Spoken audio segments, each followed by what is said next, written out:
Hello, my astrology friends and family. These are your 2023 video horoscopes that I create for you every year.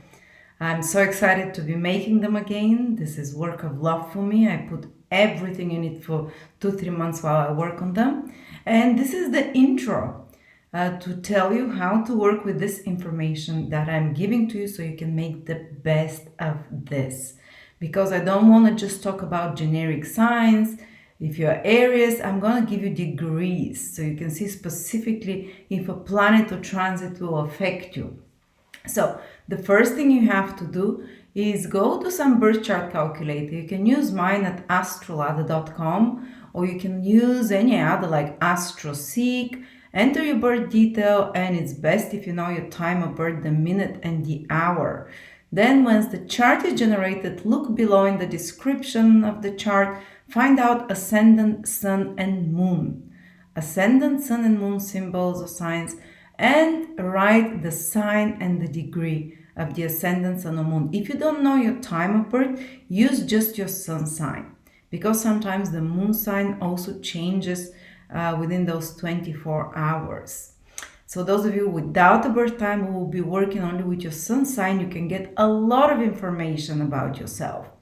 But do write not just the sign of your sun, moon, and ascendant, and it will be best to listen to the three of them, of course, if you can, but write also the degree. Say sun in Taurus at 20 degrees, and even the minute if you can, and 15 minutes, but at least the degree is good enough for us. And write those down. And start, if you know your time of birth, by watching the video for your ascendant sign. Because this is the actual physical body, the ascendant sign, your destiny that you're walking on in this life path. And the ascendant sign is what rises on the eastern horizon when you are born. This is where your soul enters the physical body through that direction, if you believe esoteric knowledge. And that's what that sign set in stone, the path in your life. So the events that are most physical, most karmic, most set in stone, let's say, are usually indicated by the ascendant sign. Then the second most important sign is the moon, especially if you're a woman, and especially if you're born at night, even more so. Like I am a female. Depends not what you identify with in this chance. In this case, depends what you are born genetically with, let's say. So if you are born in a female body, the moon will be very important for you because it rules the female health and the emotional world. And if you're born at night, for example, for me, my moon sign in Leo is always very correct because I'm born at night and I'm a woman. Born at night means after the sun has set or before it has risen. So if you see the sun in the chart of your wheel, that is below the line, the horizon, the straight line, you're born at night. So make sure you listen to your moon sign. And the moon sign is especially important because it describes how you perceive with your inner reality, with your soul, what is happening. Many times people would identify with the moon sign predictions even more than the ascendant sign because we're subjective beings. Since the moon is the soul, we're soulful beings. How the moon is the mind as well, interestingly enough, in astrology. So how you perceive your reality will be indicated by the moon sign. If the ascendant sign, certain things are happening in the material realm, but you might not be so attached emotionally because, say, with your moon sign, something else is happening. You might feel it much more strongly, like the theme of that year, because your emotions are centered on the moon sign. And something even small that happens, you can make a lot more of it because you're emotionally focused on that. While with the ascendant sign, it's something that is kind of preordained, and say sometimes even movies indicated in regards to the moon sign. You can experience it as the most important event of the year, or something very emotionally charging, life-changing. But from the ascendant sign, if a moon is indicated, it can still happen, but you find it like it may be a big deal, but you'll be like, oh yeah, we moved. And then check your sun sign. The last thing, many people, especially born during the day, or males born in the male physical body, or especially even women who are very driven, ambitious, will also associate and see a lot of what's happening through the sun sign. The sun sign gives us the most free will. The sun sign indicates what we hope for, what we really, let's say, our goals and drive. So it's the one that we can influence the most consciously. So it's interesting to hear your sun sign as well, because you have most say in the sun sign of how things will go, and you have most say of it can feel very with it can feel whatever you achieve there, whatever is happening, as very self-affirming. The sun is the spirit or the ego, the most core sense of you. So again, it will show a lot of important events that happen, especially if there are other planets in your sun sign. For example, I'm Aries sun, but I have 3 more planets, Venus, Mercury, and Mars in Aries. So it always affects me strongly from the sun sign as well. And the sun is consciousness as well. The sun is pure consciousness, not so influenced by emotions. And that's why, again, we say there is more free will there. You can use the horoscope from the sun sign as a way to where can you affect things the most, where can you put your energy in a way where you're going to see it going in the direction you want. And it feels very satisfying after that. It's like fulfilling certain goals.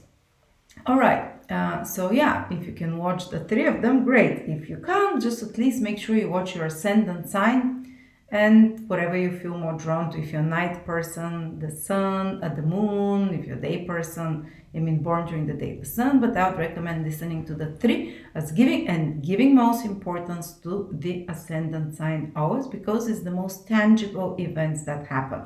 But if you are here to understand more emotionally how you're going to feel, what will be the focus of your mind and your feelings, again, the moon sign is very pivotal.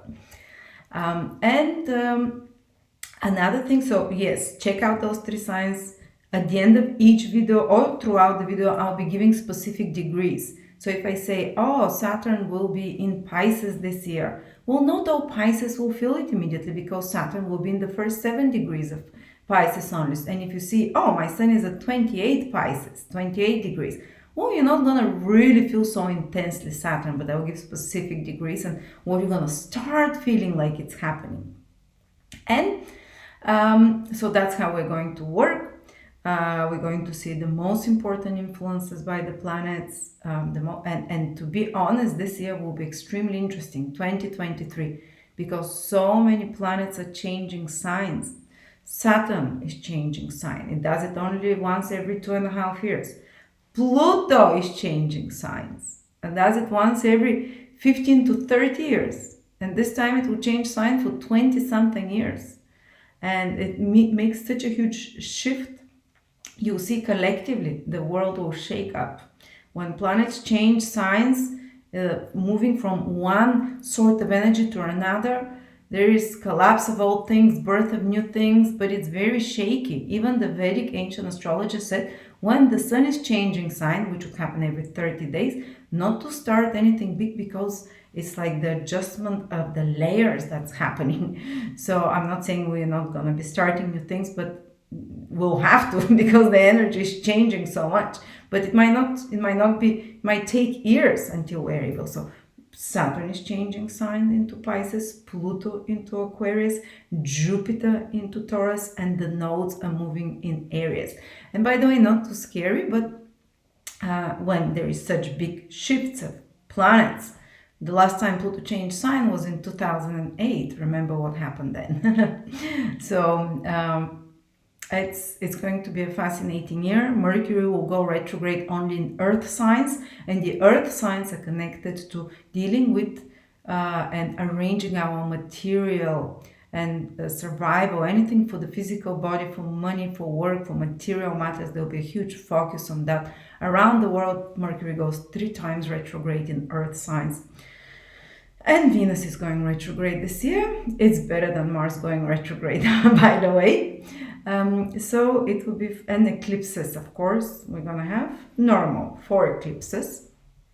Nothing compared to 2020 in extreme, in energy, but still a lot of new redirection. And for many people on a personal level, this can be very relieving, because one set of problems that you've dragged for years suddenly you can be liberated from them. In a sense, your consciousness and focus will move from there. And when you don't put your consciousness on something, those problems dissolve. But a new set of challenges will appear, or a new set of tasks, and a new set of, let's say, of consciousness evolving focus that will that will manifest in many of us. And before I start, as always, I would like to do a little prayer with all of you that are watching here, so the collective energy can generate the best results for all of us. If you don't mind joining me with whatever higher power you believe in, or if you are agnostic, it's the universe maybe. No one who follows astrology is fully agnostic. They believe in a conscious living universe in some way. I personally am esoteric Christian, but I welcome you to, your deity, your saint.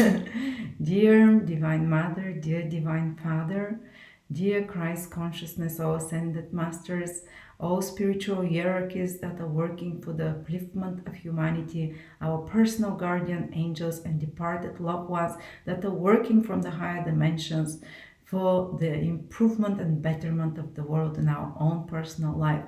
I summon you and ask you to guide us through this adventure, the year 2023. Everyone that is present here, let them hear exactly the information they will need to make the best of what is coming, to prepare and to meet the coming new energies with the highest vibration.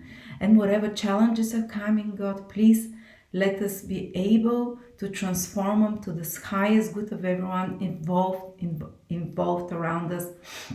And whatever we can change, to accept it humbly and be thankful for our destiny, whatever it is. Bless everyone who participated here, the whole world in 2023, this new era that started from 2020. Help us do the highest good we can and fulfill your will rather than our own will. Help us align our will to the divine will so everything in our lives can flow. And give me, God, the right information, the purest information that everyone who needs it to connect to the right peace for themselves and to have healing through those videos, through that information, and answers to many of their questions. Amen. Let's begin. Taurus, Sun, Moon, Rising 2023. Taurus, I have great news for you. You'll be one of the really the signs that benefit a lot this year, and I'm excited for you. For Aries was also quite good, but you're the other sign that is going to really feel emboldened, more alive, with new opportunities coming, because Jupiter, the great benefic, is going to enter your sign from May onwards, from May the 16th, and you're gonna start blossoming.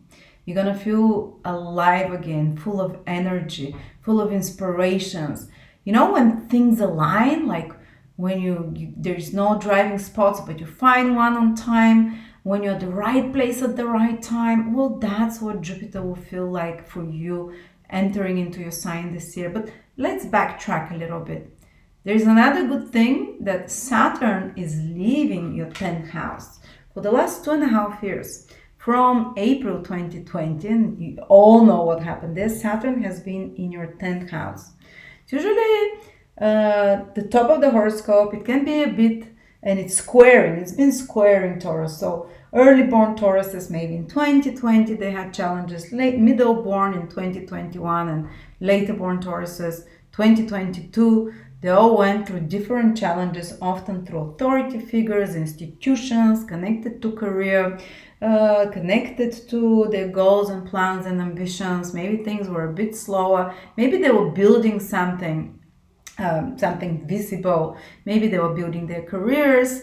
But it was kind of, maybe there were a lot of authority figures in your life that were more demanding. I would say fair, but also demanding and hard on you. Maybe some problems with father figures and such in your life were more than possible while Saturn was in your 10th house. And self-confidence tends to be quite tested. And in 2022, Uranus also, was in your, and still is, and will continue to be. So a lot of sudden surprises, changes, But a lot of you, I saw a lot of Tauruses reach heights of their career that have been working hard, some recognition, positions of power, while others, but more responsibilities as well. I saw others falling from high positions as well, because Saturn can do both. It can put you on the top, but you can also fall down, especially if you're not in the right career, especially if you've abused some kind of power, or if your heart is not there. Saturn has made you rethink your career and goals overall.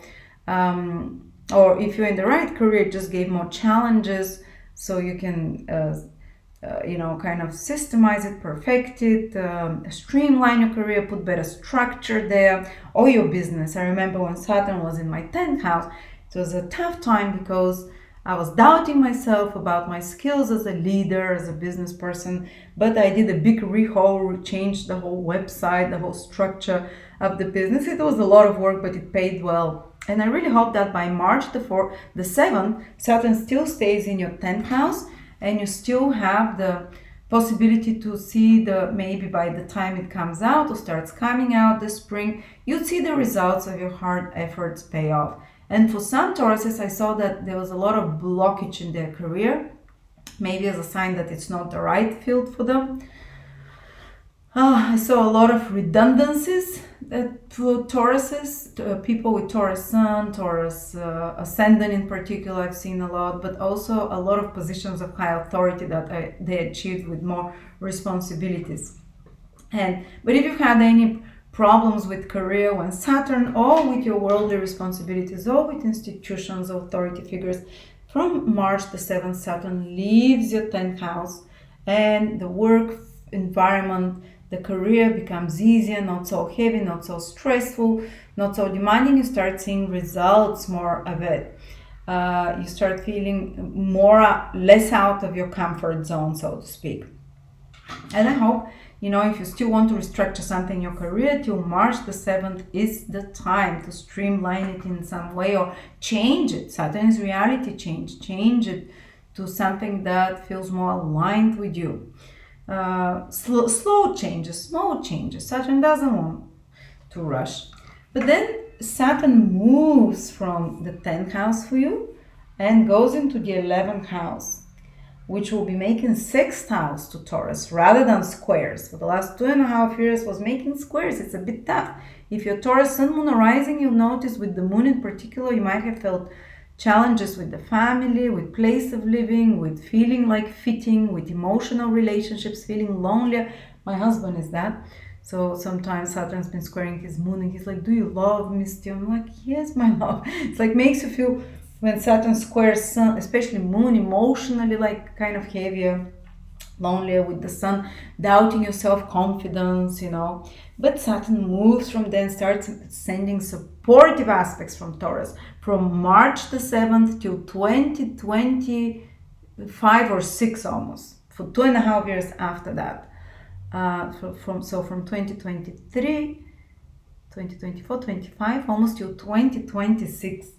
Saturn will be in a very supporting aspect to Taurus. So everything that you're doing will have long-term influence, and Saturn will especially affect the first 10 degrees of Taurus in 2023, because it just goes through the first 7 degrees in Taurus to make a sextile. But let's first speak generally, and then I'll speak about those first 7 degrees. If you're from 0 to 7 degrees in Taurus, so the April-born Tauruses, they'll feel Saturn, the supporting influence of Saturn the most, that things will be still, they can build long-lasting, they can have long-lasting results. They'll still have to make efforts, but they'll see something that is implanted in their life for a long time. Especially help and support will come to them from people in authority, that some kind of like their benefactors, from elderly people or people with more power, knowledge, and experience. This is Saturn. So if you want help, Tauruses, for all Tauruses, starting from March onwards for 2.5 years, turn to a more experienced person, turn to an elder. This time authorities will not give you problem, or elderly people. They'll not challenge you, they'll support you with wise advice. You can make some long-lasting friendships when Saturn transits your 11th house, because the 11th house is a social house of friendships, of your social environment. On the good side, Saturn will make you create long-lasting friendships. Maybe not the most emotionally effusive and not good time friendships. These are not good time friendships. These are friendships for hard times. So, and you'll see also Saturn will help you see who your true friends are. The ones that will help you in difficulty, the ones that will stay by your side while you need your help, because Saturn is the planet that does a reality check, and it shows you. It's very philosophical planet. It's very much connected to truth as well. Seeing the truth of who are those most enduring, real, non-bullshit people in your life. But what this entails is also removing a lot of relationships, friends, social circle, people online, belonging to groups and to clubs that are outdated and that are actually doing you more harm. And that are, so you see which of those superficial friendships, they'll just fall off from your life. I remember when Saturn was transiting my 11th house, I moved to another country, and all my friendships of 16 years, would say I'll have 20, only 2 remained from them, because with the others they didn't keep in touch, and just 2 or 3 remained from that, and I know these are my solid ones. And sometimes it can be painful. They can be a test of your friendships. They can be a test, but the true ones will survive and become even stronger. Then new friendships can be formed as well, limited number, but mostly based on work, because Saturn rules work, is the rule also of your 10th house, and mostly based, Saturn also rules your 9th house, of beliefs, of high education. So new lasting friendships can be formed through work, or people that can help you with your ambitions, people that you have similar interests in regards to career and in regards to worldly achievements, but also people that you have similar belief systems. That's the people you can be bonded with while Saturn is in the 11th house. Everyone else, that the relationship is based on superficial emotional bonds, if it's based on, if you have very different opinions about the belief. The 9th house is worldview, so the rule of the 9th house goes into the 11th house. Your beliefs and worldviews will very much condition and determine those true friends that stay. Or you can make friends in an academic environment, or while you're studying something, higher knowledge, taking a course on something, and some of those friends might be past life friends, karmic friendships, friendships that you know from antiquity, for example. Or you might be friends that a social environment and groups that you want to belong to, that you join, that are somehow connected to history, that are connected to more conservative groups, more conservative beliefs and ideals and worldviews, or ones that are more down to earth people as well, or people that that you have more that you're connected through ancient knowledge, for example, that are interested in higher knowledge, mysteries, but as ancient, old, because something old. The 9th house is some higher knowledge through some worldviews as well. Plus, sometimes people can form more utilitarian friendships, which means that such that are going to be useful. Saturn doesn't want to waste time in sitting in coffees, drinking just chatting about gossip. No, you're going to be talking with friends in your social environment about serious things, about global things, about or focusing on work together. What can we do? What can we, contribute, or how can we develop something together? Or can I receive some important knowledge from this person that is going to be beneficial to me? This is what you base your friendships on. It's not going to be just like, ooh, ooh, ooh.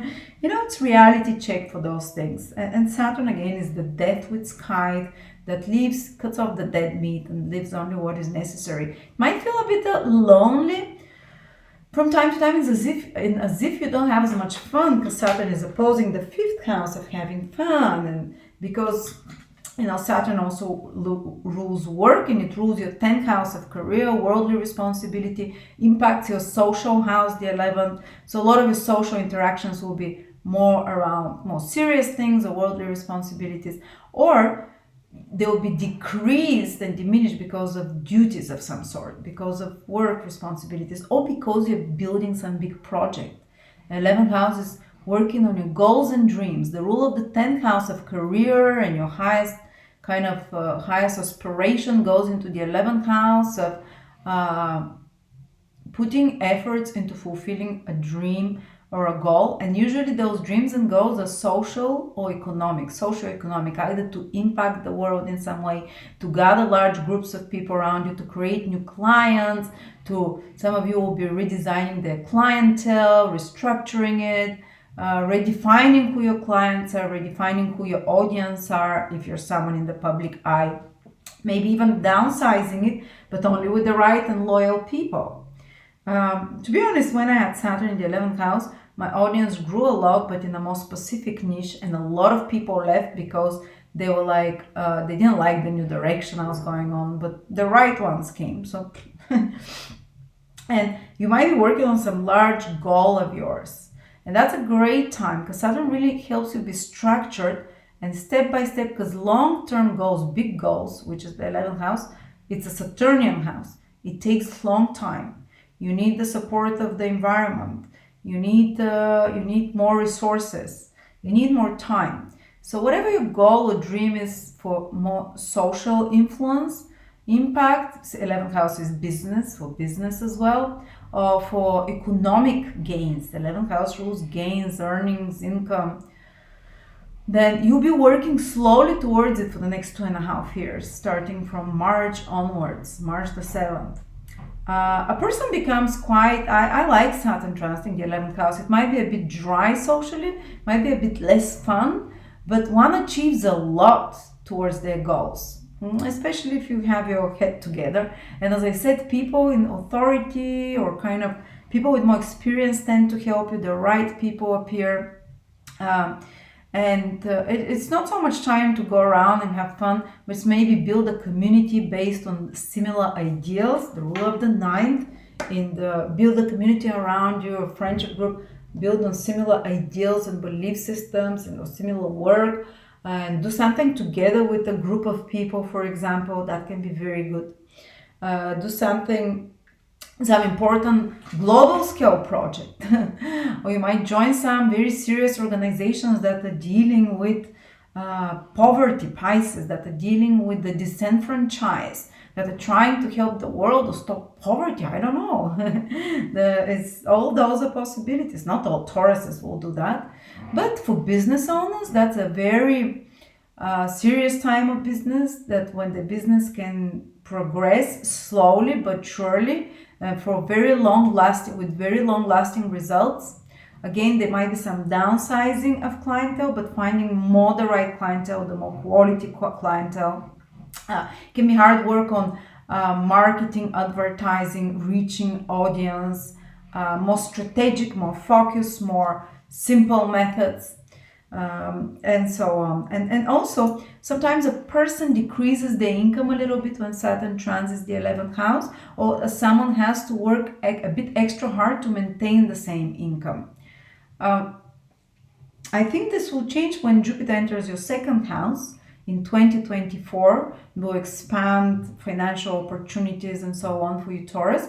But first, there might be the need to or sometimes even it's a willing sacrifice, because say your goal or dream is to work in certain company, but you need to take a smaller position there than your current one, so with a bit less payment, but the ultimate goal is that you achieve this long-term dream, and that eventually it will give you more gains. And you can also, when it comes to gains, you can work extra hard towards those socioeconomic goals. And by the time Saturn comes out of your 11th house in 2025 or 2026, you'd find yourself with way more stable income, with way more stable socioeconomic position. Another thing the 11th house is titles and honors. So some kind of recognition, PhD, someone can be working on very hard, putting efforts. Another one can be working on doctorate. Another one can be, so whatever title and honor, especially in society, to be recognized in some way. Another one can be working on some project that gets put on and they receive honor for that, hopefully, if they put the right effort.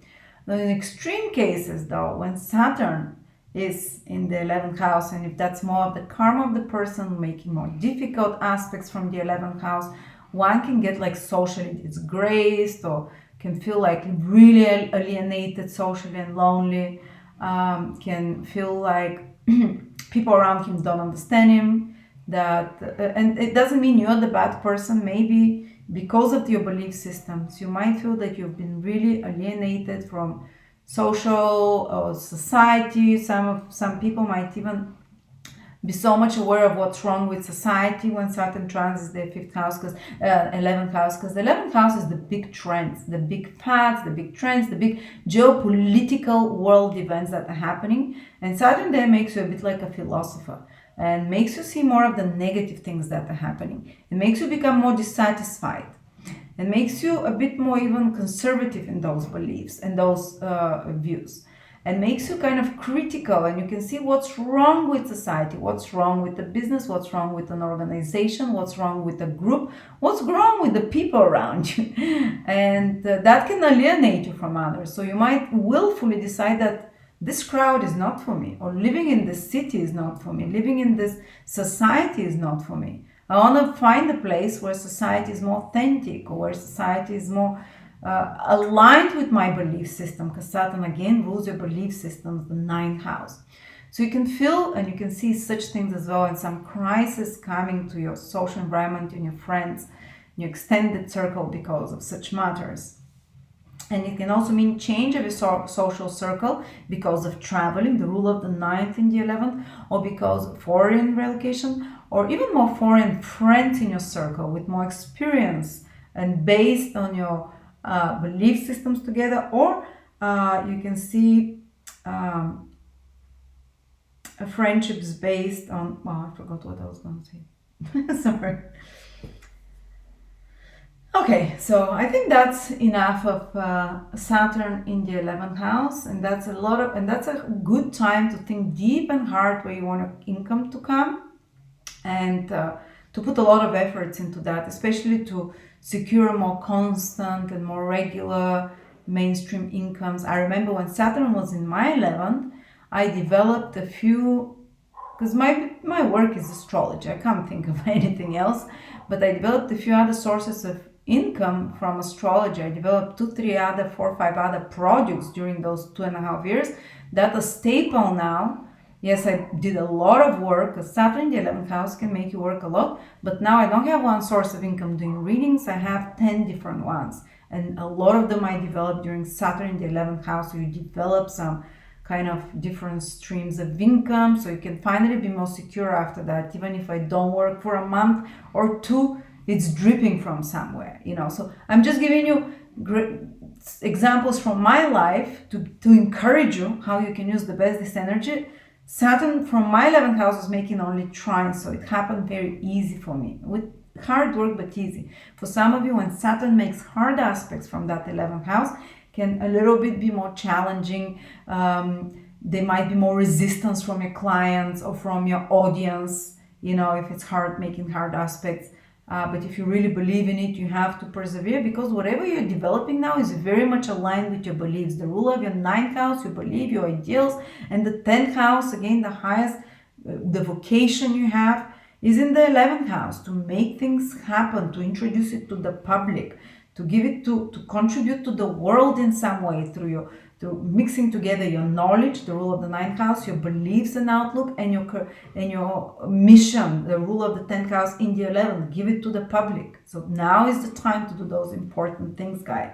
So no, it's not an issue that you might be, sacrificing some of your social time, but the final result can be really good.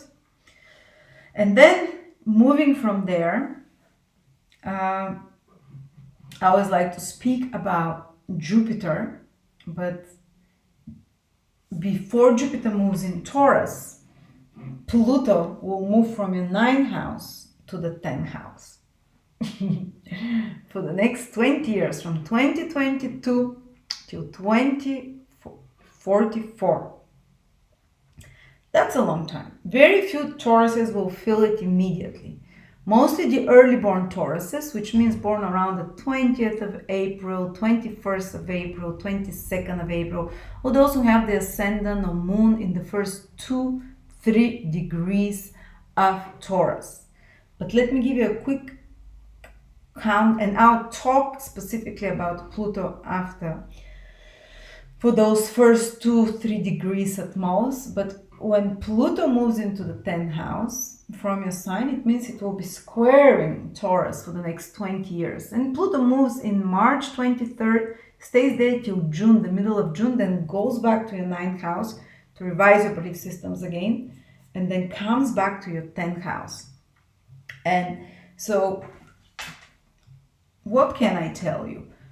For 20 years, it's not an immediate process. It's a very slow process. You even see the results towards the end of that, let's say towards the end of that Pluto stay, because it's very slow, psychological, deep transformation about your own authority. You see that Saturn first, like Saturn was like preparing the soil for 2 years of the 10th house.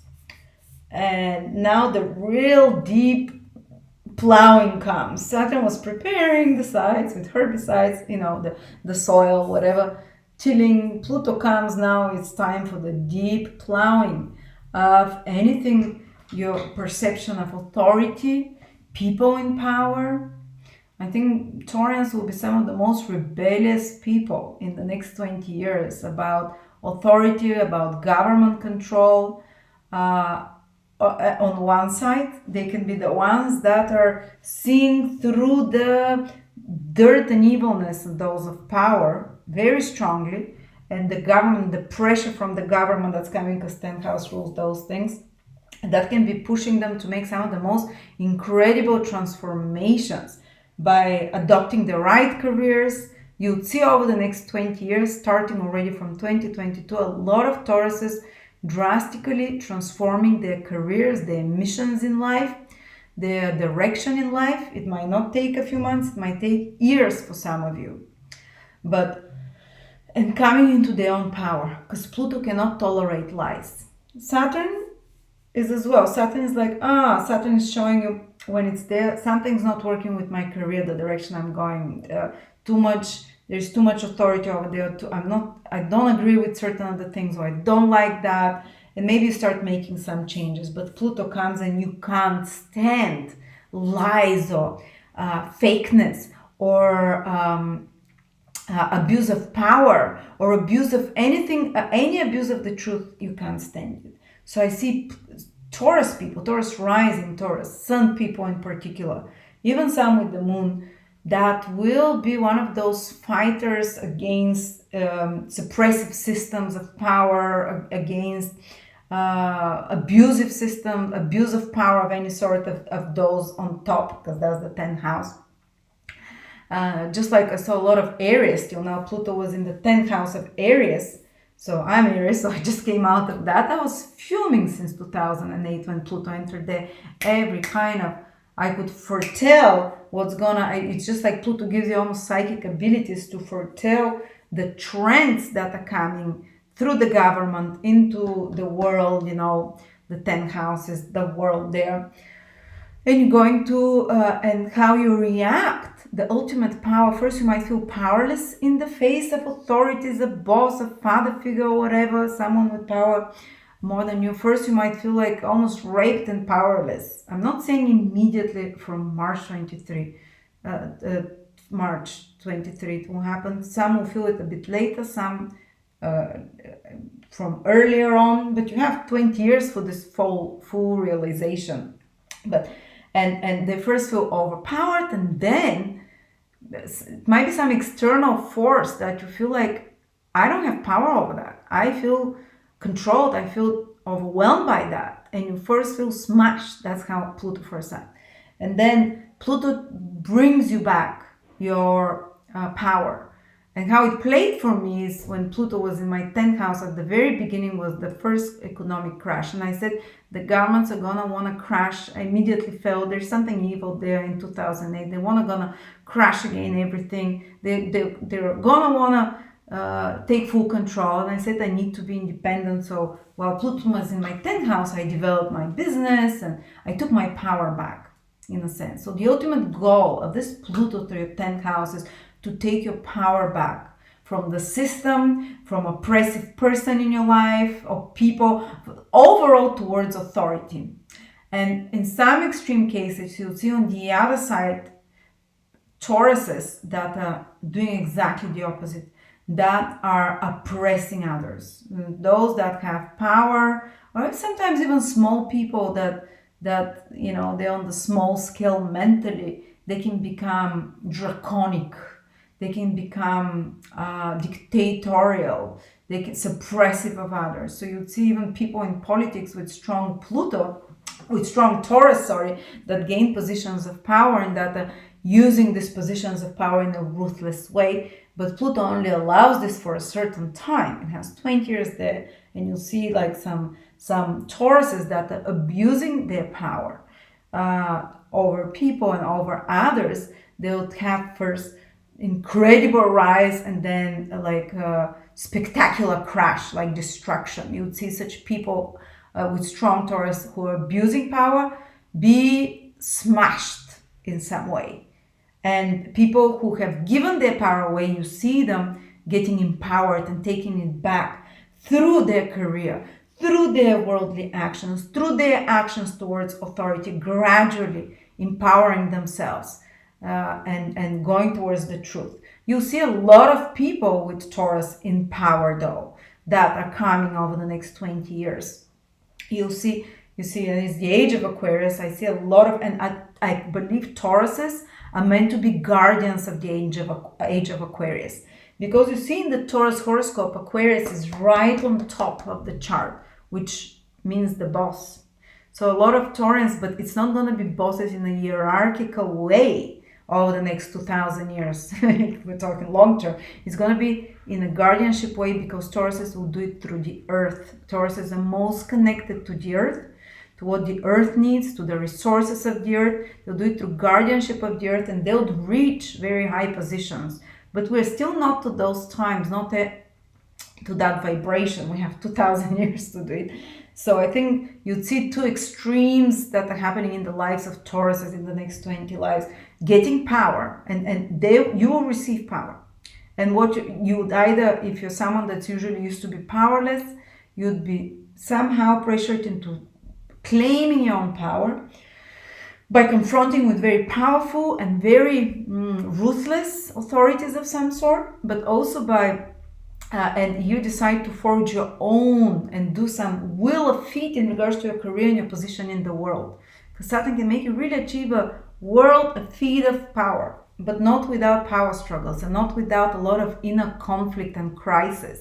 That's how Pluto works when it makes a square, and especially those first 1, 2, 3 degrees of Taurus will feel it already from this year. And I'll see a lot of Taurus people having incredible influence over others. And Pluto is very insightful planet, and it rules over also psychologically, can impact others for in a manipulative or in a very positive way. So if you are you the good kind of Taurus, are you the more, let's say the more selfish type of Taurus that is just there to get power, and they'll get power. But again, there will be some spectacular crashes after that. But the good powers, the Tauruses, can create something extraordinary that requires a lot of willpower, that has a lot of impact on large groups of people. Aquarius will transform their careers. Again, it's not going to happen in a day. It's a 20-year process. And I'm not saying it's going to happen after 20 years. For some, it will happen earlier. For some, it will happen a bit later, depending what degrees you are. The first 2-3 degrees will feel it the most from 2023, but others will start feeling this, wanting their autonomy away from repressive Plutonian or powers, leadership of powers, but also others that take their own power and they become that force of change and transformation in society and in the world. Okay, in extreme cases, Pluto in the 10th house can indicate transformation of the relationship with the father or father figure or parents that I had power struggles with my dad. Thankfully, he didn't pass away, but sometimes in extreme cases, Pluto can indicate such things. Power struggles with men, if your sun is in Taurus, the first 2-3 degrees. Power struggles with authorities, again, as I said, and big transformation of your career and direction in life, if it's your sun. That leads to big psychological transformation. You won't be the same after that. If it's your moon, big transformation psychologically, emotionally, in emotional relationships, they can be power struggles. So with women, some very intense experience through a woman or mother in your life, some very intense development in a relationship there, psychological and mental crisis that can happen that wants to burn in you the toxic emotional connections, if it's your moon in the first few degrees of Taurus, and that also wants to burn away the traumatic experiences and kind of cleanse you for them. And if it's your ascendant there, it's all those 10th house things that we talked about, and it's connected to your physical body. Pluto squaring the ascendant, there can be some plutonic health things that come, like boils and poisoning, or some kind of mutations, or some kind of the need for cleanse. If Pluto's gonna square your ascendant or sun or moon, it's important to do certain cleanses because Pluto takes out the poisons, psychological, emotional, physical. And Pluto, if it's your ascendant in the first 2-3 degrees, can create a power struggle in your relationships. But because you're transforming, and they can be, I've seen sometimes my brother got divorced during Pluto's aspecting, actually it was conjunct the 7th house cusp, but there can be some power struggle in a relationship. My husband had Pluto square the ascendant. He learned to fight back. It was interesting. So he learned to fight back, but it was from the 4th house for his family, because he was, it's about taking your power back somehow. All right, so that's about Pluto. But I wanted to say Saturn in the 10th house prepared you to be tough, to see the truth of what you want to do, and then Pluto will give you a big mission. Pluto in the 10th house gives a big mission for some of you, for career, for the world, to transform the world, and so on. I'm not saying all of you will be, each one individually transforms the world, but it can, and you can make you very passionate when it enters your house, the 10th house, about creating a career. When Pluto entered my 10th house, within 1-2 years, I started building my astrology business. All I could think about was career. I was like obsessed. Pluto is obsessive. So for you, it might be this, your career or your social image. It can transform your social image as well, from married to single, from single to married, from PhD, from doctor to gardener, whatever, your social influence. Again, it can give a lot of power, and it can take a lot of power if the power is being abused, like no other planet. Fun. All right, so the big dog, great news I wanted to share with you is Jupiter entering Taurus. Yay! Once every 12 years, you get renewed with inspiration. You get aligned to the right path in your life, because Jupiter is a dharmic planet. Dharmic means it shows you what is the right path for you, for your soul that craves. Shines light. Jupiter is angelic wisdom. You'll be connected to angelic wisdom, to the flow of time, the right place at the right time, inspiration. It enters your sign from May the 16th and stays there till the end of the year. And I'm very excited for you. And Jupiter rules, Jupiter rules education, knowledge. You would open yourself to new knowledge. You'd become more, you'd see the future more.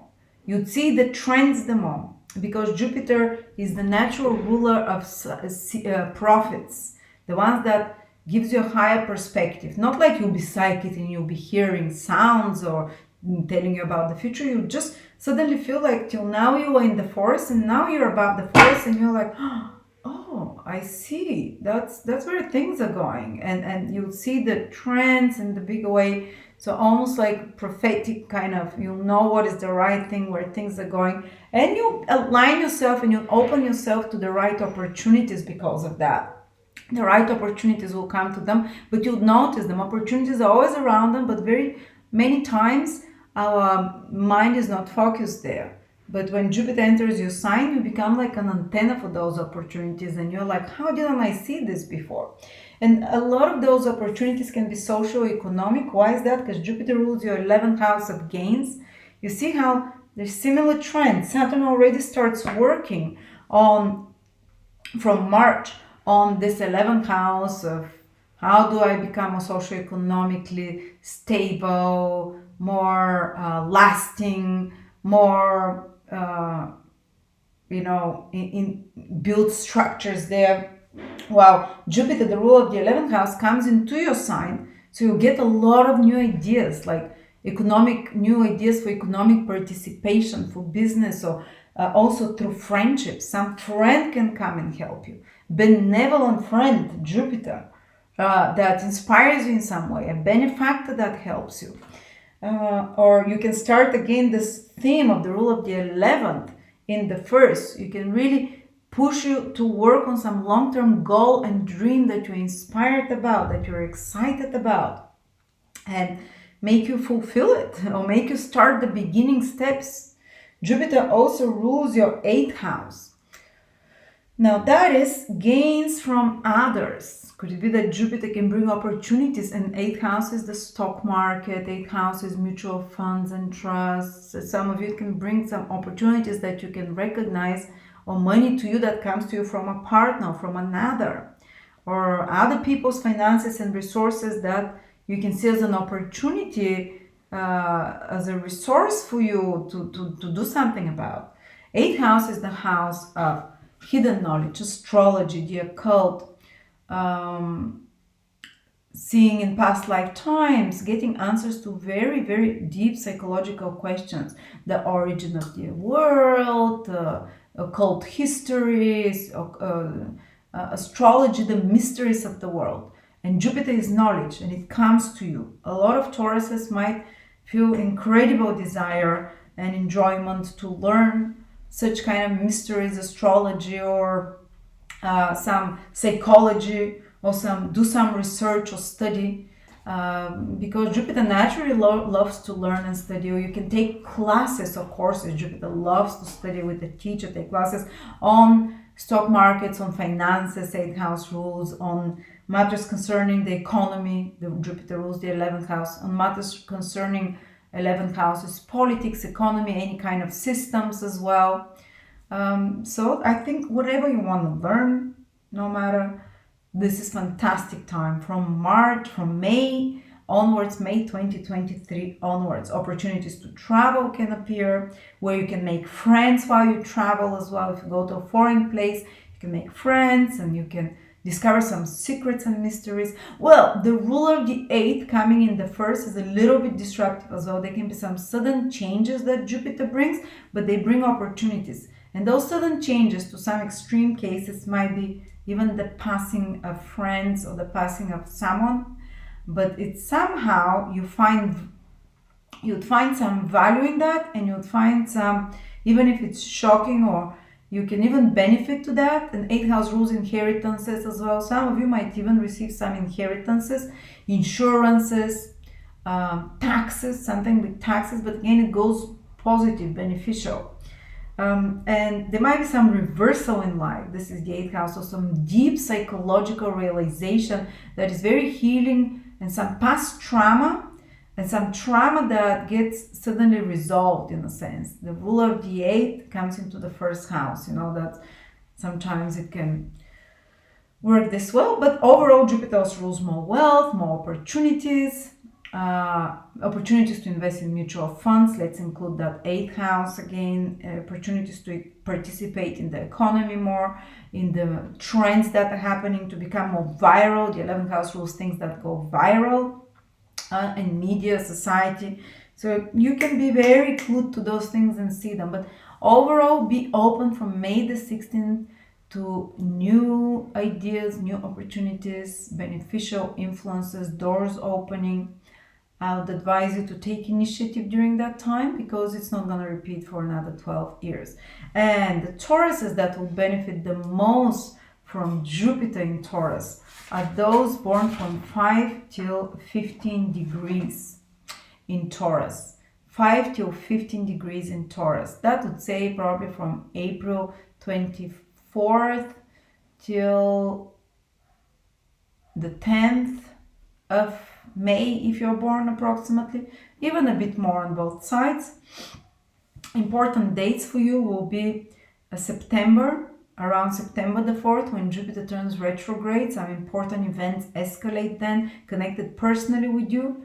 And then December the 30th, 2023, when Jupiter turns direct, something starts becoming easier, opens up opportunities again. But if you're 5 to 15 degrees Sun, Moon, or Ascendant, fantastic. 3 times Jupiter. I mean, you can put on weight. That's if Jupiter expands anything. But you can, if you're working out, you can put on more muscle. You can have more energy. Jupiter can heal you from those degrees in particular, can give life-healing forces, regenerative forces, also as the ruler of your 8th house of regeneration. Jupiter can bring pregnancy to all Tauruses if they want to. Jupiter is a very fertile planet, rules their 8th house of conception. Jupiter can bring as well for some of you, and those degrees in particular, if it's your moon, again, it can be connected to fertility, to pregnancy, new house, expanded house, new emotional, happy relationships, something connected with property that is positive for all Tauruses as well. But those that Jupiter passes 3 times over will benefit the most, because Jupiter does it 3 times. Emotional improvement of a health problem, emotional healing of some sort, expansion of family, positive developments with women. If it's your Sun, with your career, some very positive developments, opportunities with men, with authority figures. For those short periods, Jupiter is passing over your Sun. Some incredible opportunity to start something great that will give results for 12 years. So it will take 12 years to unfold. You start it now. It takes at least 4-6 years to unfold, and you give fruits and take fruits of it for many years, for 12. And of course, if it's your Ascendant, Jupiter starts a new cycle there, which again, new opportunities, everything that we talked about, it's for you, it can come as an opportunity at the beginning. Okay, then, so this is with Jupiter. And you can find that around June 1st, Jupiter joins the North Node at the early degrees. Jupiter is at the very early degrees of Taurus, and the North Node is still there. And that's at 3 degrees in Taurus. So if you have anything in the first 10 degrees of Taurus, you feel this North Node Jupiter conjunction so powerfully. North Node magnifies Jupiter, makes it like double Jupiter, like double strong Jupiter, or triple Jupiter. So some really powerful. Whenever Jupiter and North Node meet, that area of your life expands way more than just Jupiter would expand it. I remember in 2016, the last time Jupiter and the North Node met, in my 8th house of gains through partnerships, and my gains through partnership tripled. I was like, in a couple of months within this conjunction. For you, it's happening in, first of all, Taurus is a material sign, so it will bring great opportunities for certain material things for you as well. But second of all, it's your 1st house. It's you great opportunities to expand in some way, to put yourself in the spotlight. So very lucky. 1st house is you, self-improvement, who you are, to direct you on the path that you want to be on. And this node continues to be, so I think it will be very important around June the 1st, the North Node and Jupiter conjunction. Early born Tauruses can feel like a big expansion. Even might be a bit surprising, because the North Node carries surprising notes to fulfill certain dream or goal. And they say that's when, the ancient text says, when Jupiter and the North Node are together in a sign and conjunct, this is when the God hears our prayers the most. And they would even create in the ancient Babylonian, when they see that Jupiter will align with the node of the moon, even though it's not visible, they would have special prayers, because that's when the prayers is heard the most, because Jupiter rules prayers. The North Node rules expansion, not expansion, to magnify. So whatever you want, especially your goals and dreams, Jupiter is the ruler of the 11th, your personal goals and dreams for yourself, might be very good time either to start it then around June the 1st to take a direction in it, or opportunity to open itself towards you, you know. And don't forget that the North Node it has been already for a year and will be for another 6 months till July, then till July 17th in your sign. So the first part of the year, the first 6 months, you have the North Node in your sign. Whenever the North Node transits a sign, there is a magnification. Focus on you, focus on yourself, who you are. More ambition is in the person. A lot of changes, exciting. Maybe a person feels thrown out of their depth, thrown out of what they're normally used to. Even person can receive, like my friend is Taurus Sun, and with the North Node and Uranus there this year, she was a normal lawyer, and she got offered to be deputy minister, whatever it's called, and she's like, wow, I'm way out of my depth, because Rahu can give you sudden jump, not by going around the mountain. No, you get taken with a helicopter on the top of the mountain.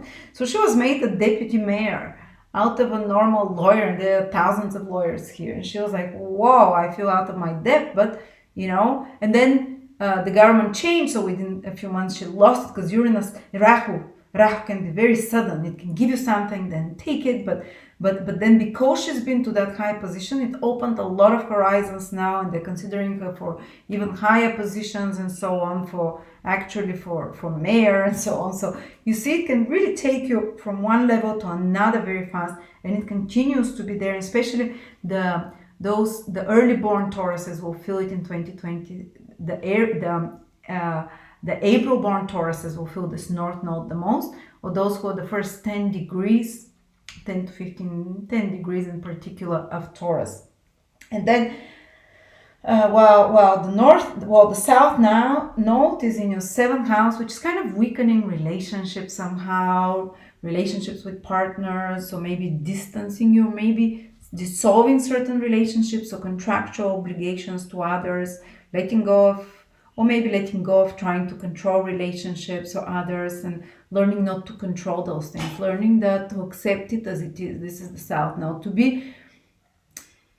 Because the more you try to struggle with the South Node, like the more you get entangled in a web, and the more out of control it becomes. And in your case, till the middle of 2023, relationships, you have to learn how to be like a detached observer. It is what it is. I have to accept this person like that, or I have to let them go. Otherwise, I can't, it's mostly take this attitude of detached observer and let it be as it is. The more you try to force things in relationships or control them, the more distant the partner can happen, or the more out of control. But then from July 2023, the North Node moves from Taurus. So the eclipses that have been changing Taurus's life will stop. Actually, there is 2 eclipses more. Before it moves, there is one eclipse on April the 20th. It's in your 12th house. But to be honest, the April the 20th eclipse will be felt by very early born Tauruses. Those who are born on April the 20th, April 21st, 22nd, 24th, 25th. So the first 5 degrees of Taurus will feel this new moon eclipse. Something totally new can come in their life that brings something big material change, but it will be visible on the material level, that turns their life around. If it's on your sun there, it can be with career, like suddenly a big change of career that happens over the next 6 months. Like my friend who had her sun in Taurus, the eclipse happened within 5 degrees of her sun, and within 2-3 months she was offered that position of deputy mayor. Maybe it was within a month. But also some big change in the life of an important man in your life, with the father figure or something like that, authority figure. And then if it's your moon in those first 5 degrees of Taurus, that the eclipse on the 20th of April can change your personal life. When I had an eclipse moon, a Rahu eclipse, new moon, close to my moon, both times I got pregnant. Within 1 year, they were twice close. So sometimes it's big change in family, place of living, relationships, emotional connections, father, mother figures, female figures, something fated there in family and place of living. And if it's your ascendant, your path in life, your physical direction, sudden, but something that you gain most likely.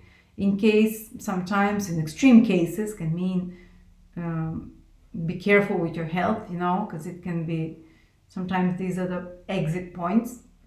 But that's rare. But usually some big redirection of the train rails in your life that aligns with like fated event, something appearing in your life as an opportunity that can change your life for at least 19 years ahead.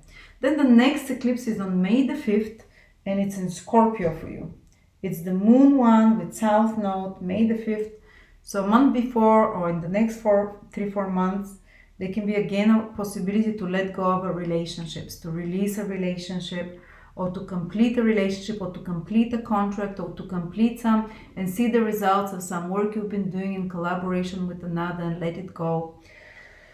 Or to release some kind of trying to control a relationship, say goodbye to a relationship, especially if your ascendant is basically around 14, so let's say from 10 till 19 degrees in Scorpio, you'll feel this. So if your sun, moon, or ascendant 10 till 19 degrees in Scorpio, the May eclipse on the May the 5th, a month before or a few months after, can have some crisis develop connected to relationship, to contract, to another person in your life, clients that might needs to be dissolved or released, or you see the results of certain collaboration or taken to the next level. I remember I got married on an eclipse, south node eclipse, lunar eclipse on my sun. I got married that year. But it's just that relationship carried more south node qualities. And it was past life kind of relationships, and it was more like more spiritual rather than emotional, let's say it this way. Not so emotionally intense and passionate, but again, some fated relationship can happen. It's an eclipse on opposite your sun, moon, especially opposite if it's opposite your moon in Taurus, or if it's opposite your ascendant. Sometimes with the sun, like it happened with me, fated relationship developments within the next 6 months. If it's because it's with the south node, it's more like past life connected, or with someone from your past, or someone that already exists in your life. Okay. And then the next eclipse is on October 14th, since we're talking about eclipses. This one is in Libra, in your 6th house, the sun and moon, and it's with the south node. So that doesn't directly affect you. It's a solar new moon eclipse, something connected with your work that can happen important, or with your health. Just pay attention around it, around October the 14th, not around, maybe before, after some big change. The new moon is about new possibility, but because it's with the south node, letting go of something, maybe something about your work, something about your health, so something new can appear. Something about a death, connected to death, some fated event. And then the other eclipse that will be much more important for you is the 28th of October lunar eclipse in Taurus. So there is one last eclipse in Taurus, guys. And that is going to be so 2021 you continue to be affected, but 2023 you continue to be affected by eclipses. The last eclipse is October 28th at 5 degrees Taurus. So if you're born from 0 to 10 degrees Taurus, 0 to 10 degrees, especially at 5 degrees sun, moon, or ascendant, this lunar eclipse with the north node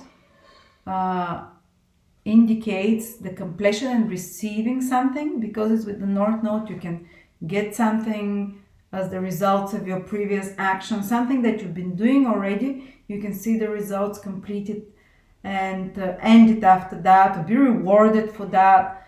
But it goes because the lunar eclipse directly affects your relationships as well. It can be a bit of a shaky time for relationships. The sun is with the south node in your 7th. So one kind of a last test of relationships. If it's a good relationship, it will survive, of course. But again, it's, around October 28th, early born Tauruses. They can be something pivotal, very fated, connected to them because it's happening in their sign, to something they've been doing, to something about their own persona, path in life or career, if it's the sun, a big direction. And because it's with the north node, usually if it's on your sun, those first 5 to 10 degrees can be sudden rise. Again, I'm saying sudden rise in your career can be surprising, unexpected. Like I suddenly turned my company when there was an eclipse to a big company from small to one to a big one. But again, some crises are involved with the eclipses, so just so you know.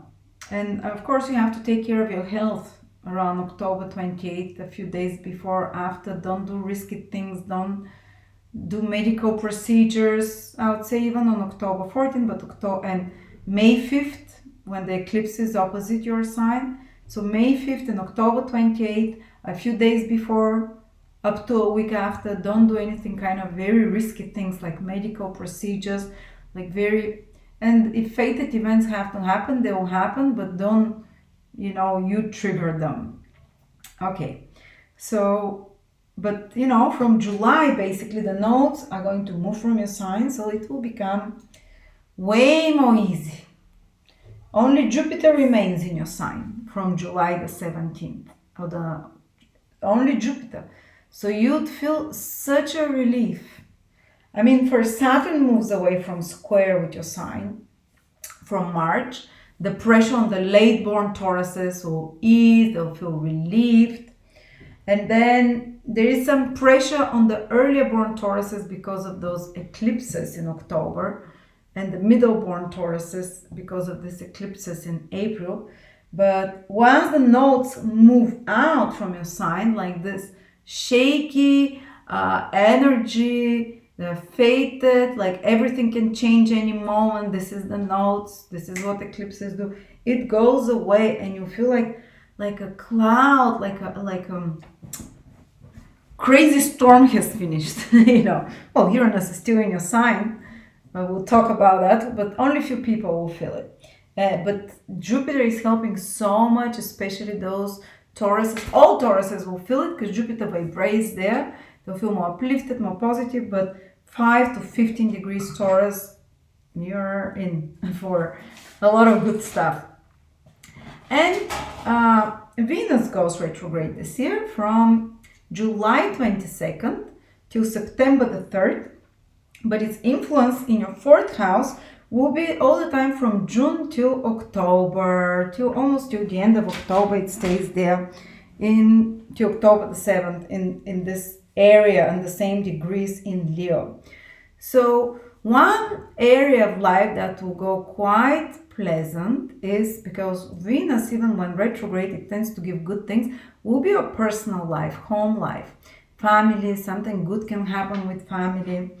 Like family members being added. Again, it's good for getting pregnant. This year for Taurus sounds very good for children if they want. The 4th house is the house of parenthood. Venus is there. Jupiter, the planet of fertility, is in your sign. You can be fertile with other things as well. It can be a good time to move, for example, to find, because Venus in your 4th house can help you in the summer. So starting from June to October, we're talking for the northern hemisphere, June to October for the southern as well, to find a place that feels really cozy, or to make some improvement to your home, to make it more beautiful, more attractive, to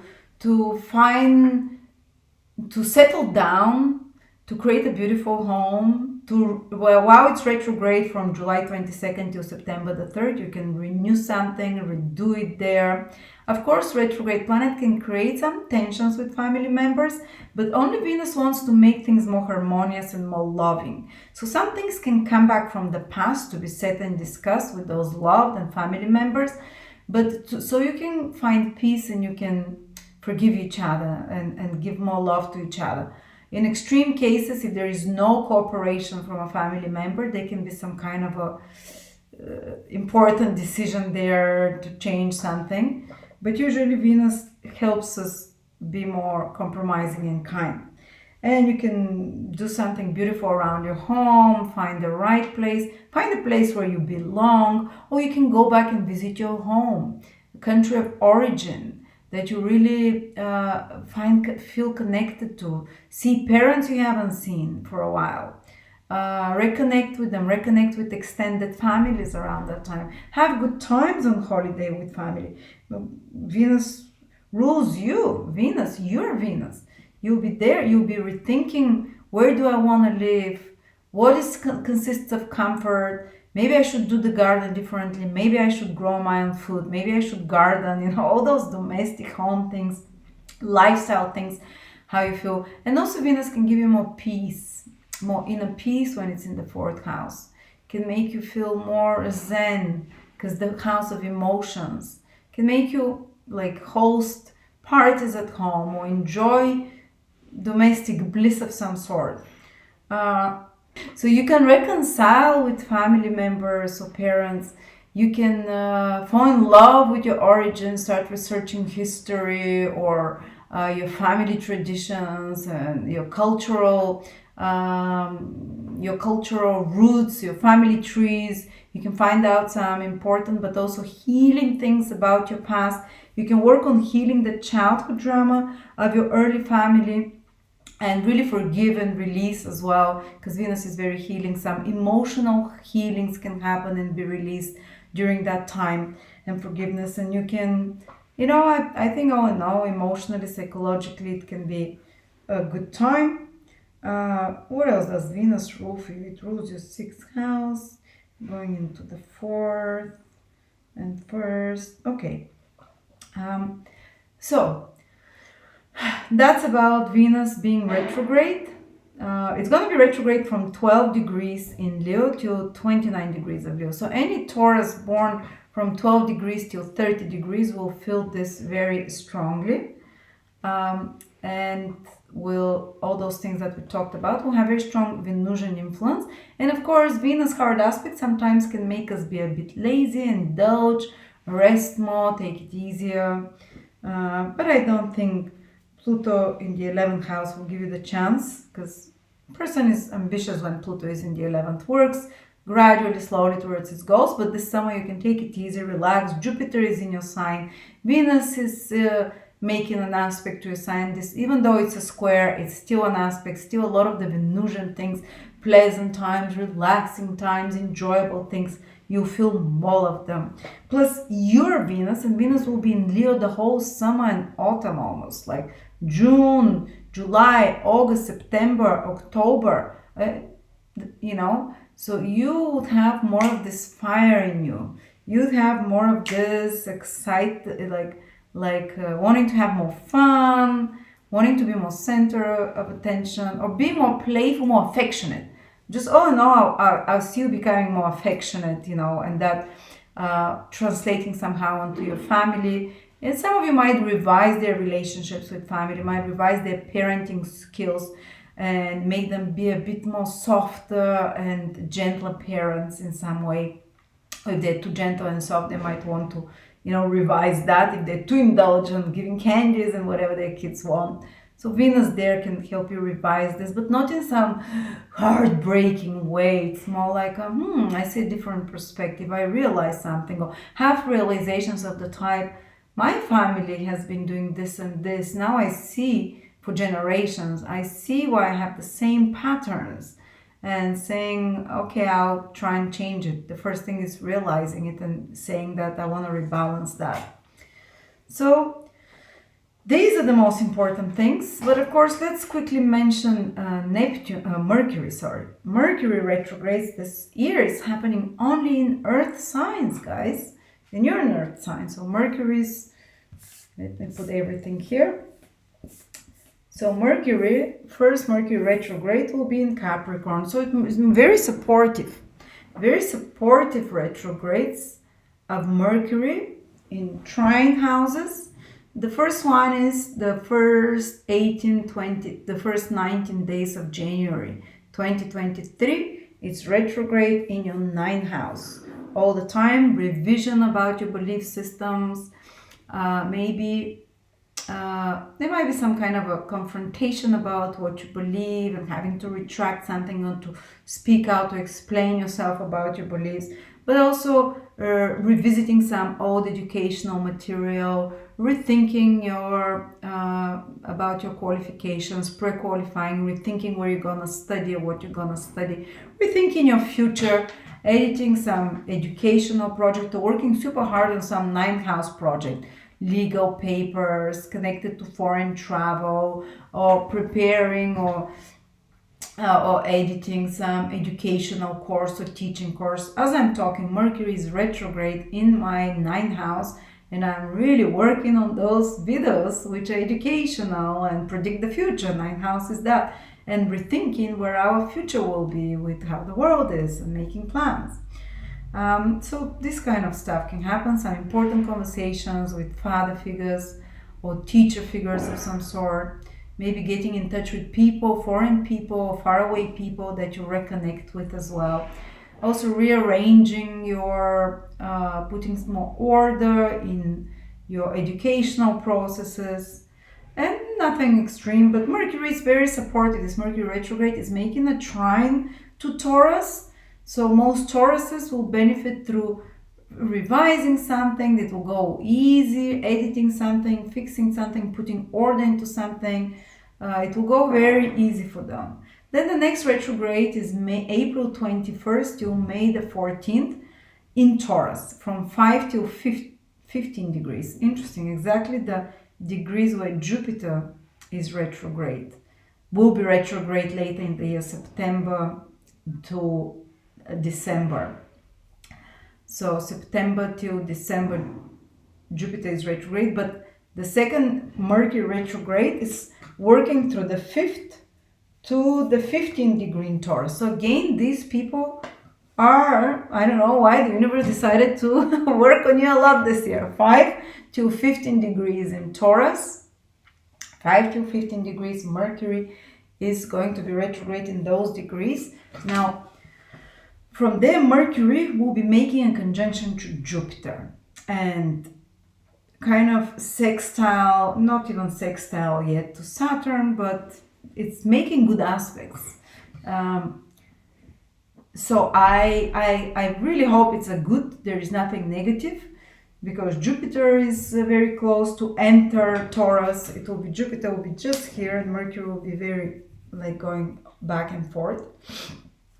So this 21st of April till May 14th, before Jupiter enters your sign, Mercury goes retrograde there in your sign. So those degrees in particular might have some big revision to do, and it might be connected to love life because Mercury rules the 5th house. It might be some important conversations connected to your children, connected to your creative projects, some editing, redoing, using extra of your skills and communications, some important conversations and clarifications regarding finances and money, because Mercury rules also your 2nd house, and some big rethinking about sometimes there can be a crisis situation connected to softwares, websites, connected to managing of a business, connected to infrastructure, traveling, connected to transactions of any sorts, whether they're business or financial transactions, and such kind of, especially the mechanical things of business or workings of a job that you have to deal with, fix. And some important relationships you might be rethinking, because Mercury is connected to people overall in one's life, and finding something out, having important conversations about some information that you didn't know about that comes up to the surface. So something from the past that is brought out, so you discuss with them. And if it's not the right match, business or personal match, sometimes it can also dissolve relationship around that time. But usually if it's, the right person, the right situation, Mercury retrograde helps you work through the imbalances and makes you have more fair terms of the game or whatever you're doing. but something fixated, you know, Mercury retrograde, the normal, the usual things. Some old possession can get returned to you because Mercury rules your second house, and so on. And just re-examining your life, re-examining your direction, having to do some very intense mercurial job of fixing, redoing, you know. I think that will be the most intense Mercury period. That's the most important for you this year. It's from April the 20th, 21st till May the 14th. That's some important things connected to business, connected to writing, speaking you'll be doing, editing, maybe things slow down, you have to fix it about contracts, documents, you have to redo, but the final result can be really good after that. Then the next Mercury retrograde is from August 23rd till September 15th, August 23rd, 23 till September 15th, and it's all happening in your 5th house. Again, supportive trine aspects Mercury is doing. I think it will be beneficial. It can be good for business if it's your own creative business that you can redo. I remember when Mercury was retrograde in my 5th house, I decided to redo my website. It took me another year to do it, but that's when I saw when it's not working in my creation. And I said, oh, I want to create it. And I started preparing, researching how to do it.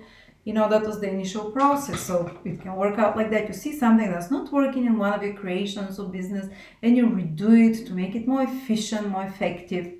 There can be some important conversations with your children or loved ones or boyfriend, girlfriend, or romantic partner, because Mercury naturally rules such things in the 5th house, that to clarify something, to understand around August, September, how you can do things different or better. Of course, if it's not the right romantic partner, this can be a critical point for it. If it's the right one, actually, you can revisit some places you love, redo some fun activities you used to love together, see some old friends you haven't seen, see some old loves and get in touch with them online that you haven't been in touch with. Or some old friends that you used to have fun with and do things. You can do that this summer, you know, August till 23rd till 15th of September. But usually it's about getting in touch with old things you used to do, old creative projects, maybe having some important conversations with your children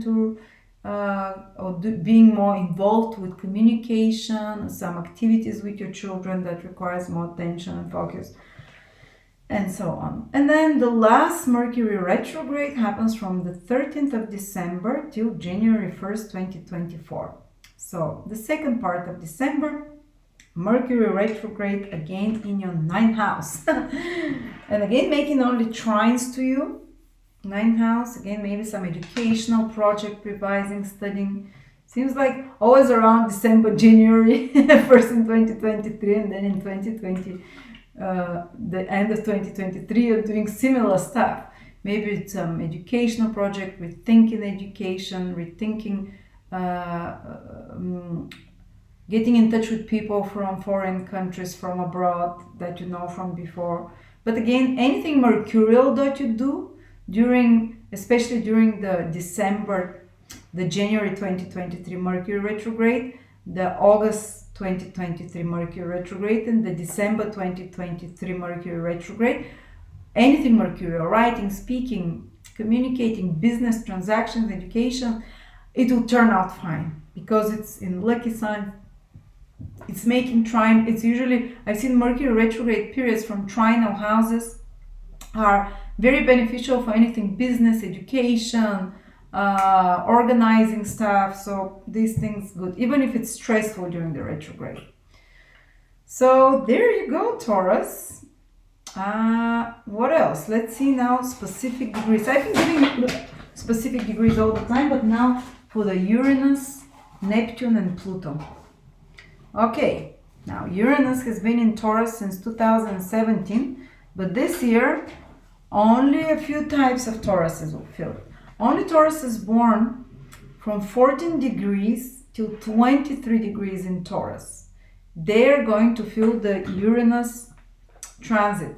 Actually, those go from 14 till 19 degrees in Taurus, Sun, Moon, or Rising. They started the Uranus transit over because Uranus is here now in your sign. It's a big game changer.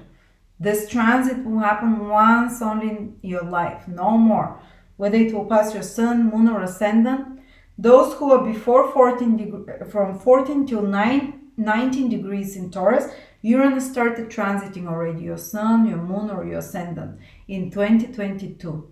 And it will do the last hit till around the middle of 2023. So you have still more changes coming, but it already has begun. But still, it's not finished. So still a lot of changes, sudden, unexpected. And those who are from 19 degrees, 10 till 23 degrees, they'll feel Uranus transit over them for the first time. That includes my husband, his moon is there. So let's see, what can it mean? If those changes, 14 to 29 degrees, if your moon is in Taurus, in those degrees, can mean sudden change. For example, my son has his moon near those degrees in Scorpio. We changed when Uranus transited 3 times, going to the seaside, going back to the countryside, coming from America to Bulgaria. Is like a lot of changes at home. With the moon, it can be changes of place of living, changes in the family, sudden separations in the family, sudden emotional breakups, sudden need for freedom or to move more, sudden emotional need for emotional freedom. If you're in some kind of a stagnant relationship, when Uranus transits your moon, you're like, I can't, I need to go do something new, I need new emotional connections, a bit of separation, or let's go with my partner and do something crazy. My husband has 23 degrees of Taurus, so I was saying, Uranus will pass over your moon. We're going to America for a few months to see his parents. I said after that we'll move somewhere again, and we'll be moving into 2023, 2024. I said, don't think it's the last final resting place. We'll be moving a lot. Or if you decide you've had enough of me, you can, have an emotional relationship with someone else. But it's kind of some changes in family, can be some sudden changes in the life of the mother. You never know, with the relationship of the mother, or in your own emotional relationship, or with the important women in your life. For people that are in Uranian careers, if they have their moon or sun or ascendant from 14 to 23 degrees in Taurus, can be great. Say if you're an astrologer, if you're in IT, if you are in some kind of unusual alternative career that is not very mainstream, that especially if you are also self-employed, it's very Uranian. If you're a contractor, Uranus actually can help those people expand their business, become more viral. Or if you're someone who is on social media, who has a following, who is about social trends, they can, again, with Uranus, they can have a sudden rise. That's when I had Uranus over my sun, was fantastic for my career because it was Uranus. And it's Uranus over one's sun can bring a new man in your life if you're a woman, or it can bring a big change in the life of your father or male around you, or in your career.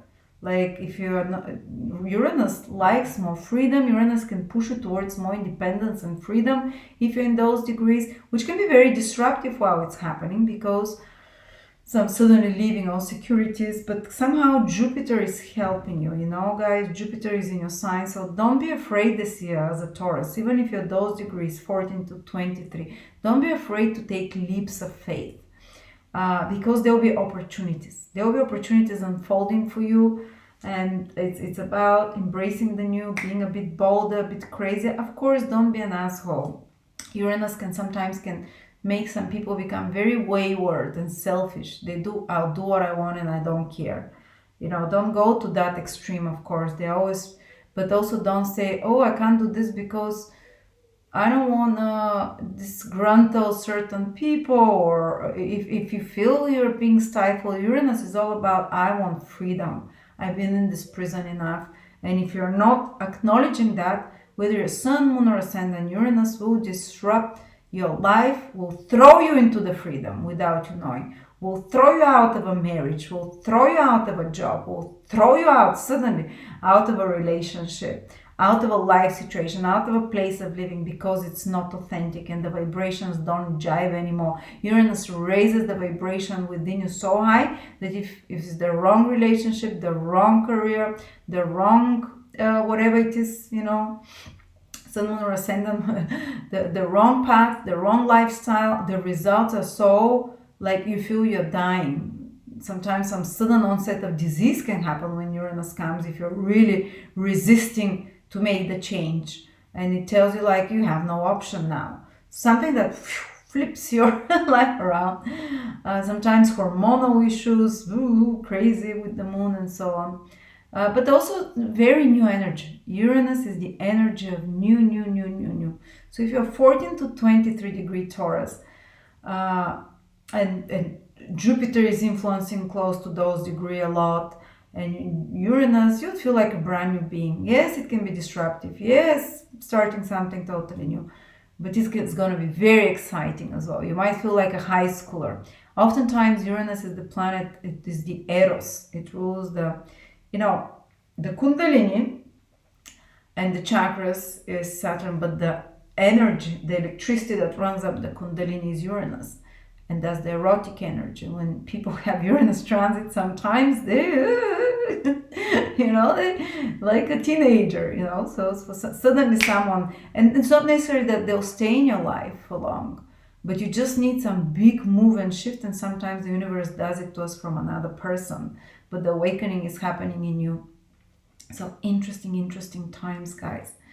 If you're Taurus, that is 24 till 28 degrees Taurus, 24 till 27, 28 degrees, you're going to have Neptune sextile your Sun, Moon, or Ascendant. That's a very gentle aspect, very pleasant, very supportive, way more. Wow, Uranus is electrifying those previous degrees, 14 till 23, teenage crushes and craziness, and I'm gonna go on a trip with a bike around the world or whatever, I'm gonna change my job. Well, Neptune is very gentle, those next degrees. They'll get rocked by Uranus from 2024, but first they feel like the gentle energy of Neptune, 24 till 28 degrees. Some very spiritual friends can appear in your life because it's from the 11th house that support you with spiritual support, with unconditional love. There can be some unconditional love that appears for you.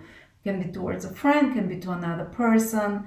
It's very good for romantic relationships. Nothing is negatively affecting those degrees. Actually, even Pluto is kind of making the last trine to those degrees in Taurus. And it's good for romanticism. It's good for traveling the world. Neptune is about and meeting friends, spiritual friends from around the world. Maybe a community that is more spiritually minded, that is based on love and forgiveness. Maybe some social activity you can get used to because it's the 11th house of social activity that is about helping those in need, and that you get interested in some kind of charity groups and organizations. Or it can be that anyone with Neptunian career, whether it's your Sun, Moon, or Ascendant there, can have very good Neptune developments. If you're in art and healing, in music, in spirituality, in medical careers, they can be gently uplifting. There is more pleasure from music, from inspiration that flows, more spiritual activities as well, maybe group spiritual activities. You can feel great if you say go on some retreat abroad and you meet spiritual people there and such kind of things. Even some kind of romantic love can happen for some of you through such activities. Good for traveling. Anyway, the whole year is great for traveling after May.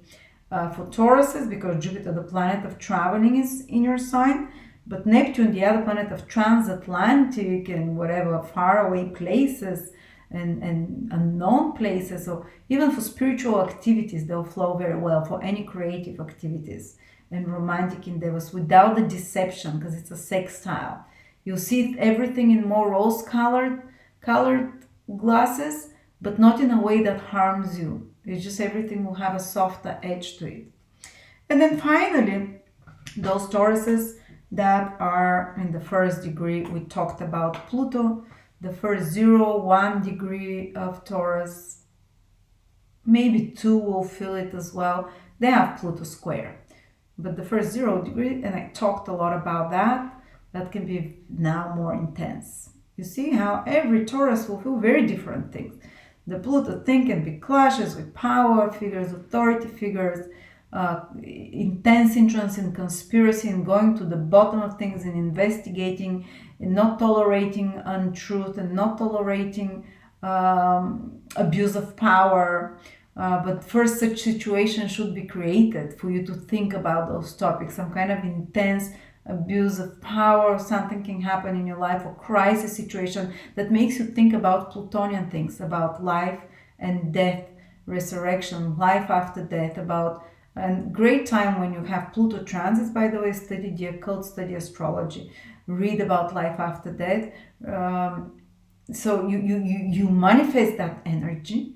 It doesn't hit you, and you kind of channeling that energy in some Plutonian things, but don't go too extreme, because when you have Pluto transits, it's very good because Pluto is a very heavy planet. Give it a bit of its Pluto dose, like read conspiracies, whatever. You deep dive into the ugly side of life. Yes, whether you wanted to know, life will drag you there, thinking about death, thinking about dark things, but not to the sense that you're depressed, but to the sense you're like, wow, my world, wow, what's happening, but you have to do life affirming actions when you have hard Pluto transits, because I went through 4 of those in the last 3-4 years. Life affirming actions is the opposite of Pluto is Taurus, because it's the opposite sign. Touch in nature, simple pleasures. Pluto is death, Taurus is life. So you are the antidote to Pluto. So do those Taurian things, like the most Taurian, the most life-affirming thing is grow plants and take care of animals, and that to keep you more in the lighter vibration, because Pluto's vibrations can be quite dark. You get used with them because Pluto transits are 2 years, but still, just to keep things a bit lighter, because when I go into the rabbit hole with my Pluto transits, and I have one more, so thank you so much, Taurus. I hope you enjoyed that one. You can ask questions below. I'll check from time to time. And I hope this is helpful to you. What a fantastic year, Tauruses. What a fascinating year. North Node in your sign. Eclipses continue. Very many changes. Uranus in your sign. Jupiter in your sign. Mercury retrograde in your sign. The universe really wants to be working in you, but this time with a lot more softer hand and touch.